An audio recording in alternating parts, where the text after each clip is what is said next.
Matt, thanks so much for being with us. Yeah, thank you for having me on. Matt, those sentiments you expressed on Twitter, would you care to elaborate for us? Tell us where those feelings were coming from. Well, I think it really started. I was sitting on a Zoom virtual team meeting that we were having last week, and listening to the mayor of Atlanta, Keisha Bottom, speak. Uh, she was a guest on our call and just kind of going through what was going on in the city of Atlanta and trying to create a message of hope for people to kind of improve the situation that was going on, and then also listening to comments from teammates and friends and people that I had talked to in regards to this situation. I just felt like just sitting on the sidelines wasn't good enough anymore, and it's a small way for me to try and get involved in this movement and to try and impact it in a small way. And so I figured it was my time to try and pull my weight. Matt, with the GoFundMe campaign, I saw this morning you announced you've already raised more than a total of $1 million. How will you be distributing the funds at a certain point? Well, the idea is to create a little council of people here in Atlanta who are more knowledgeable on this situation than myself, and finding ways that we can make a positive impact. Right now, I talked about making a commitment to listening and learning. Right now, I'm in that process. I've had a number of phone calls, and I'm trying to get the right people orchestrated who can help best make this decision. It's not going to be something that's completely on my own. It's going to be made by this small committee of people that we're looking to put together right now.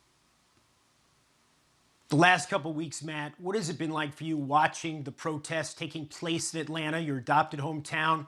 Several teammates have been taking part, as well as Dan Quinn. Well, I think it's definitely bringing to light, conversations and discussions that need to happen. They're conversations that we've had in locker rooms in the past, and they're situations that need to come, more out into the open.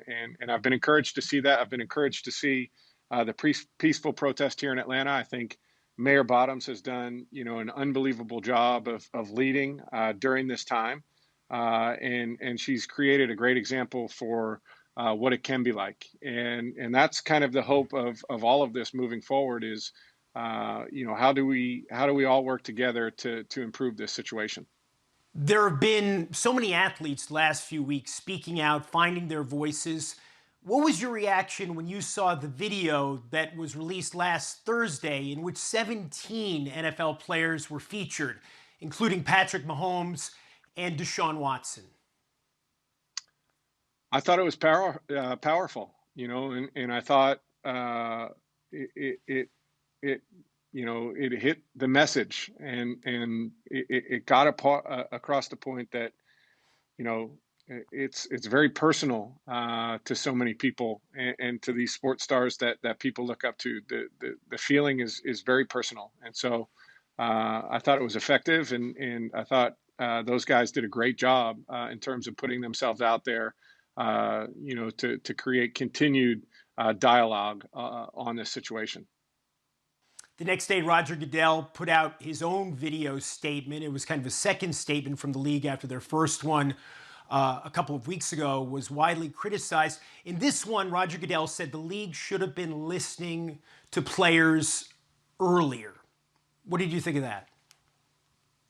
Well, I definitely think it's a step in the right direction, and a step that was necessary to make. And I'm hoping that it leads to more. To more listening, to more discussion, and to more changes as we continue to move forward. But you always have to take that first step, and I'm hoping that this was a first step of many that push towards positive change. The commissioner conspicuously, Matt, did not mention Colin Kaepernick. What was your reaction to that decision, keeping Kaepernick out of the NFL's official statement?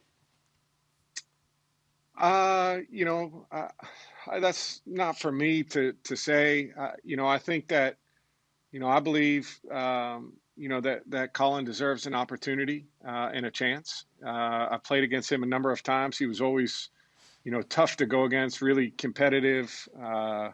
Beat us up in an NFC Championship game, which hurt, but he was a great player. I hope he gets another opportunity. I think he deserves that. And I commend him for having the guts to do what he did 4 years ago and to create awareness for this, because it's certainly changed a lot in our sport, and I think it's changed a lot in all sports. Matt Ryan, the 2016 NFL MVP, who started a GoFundMe campaign to raise $2 million to benefit the Black community in Atlanta. Matt, really appreciate your coming on OTL on SportsCenter. All right, thank you, Jeremy.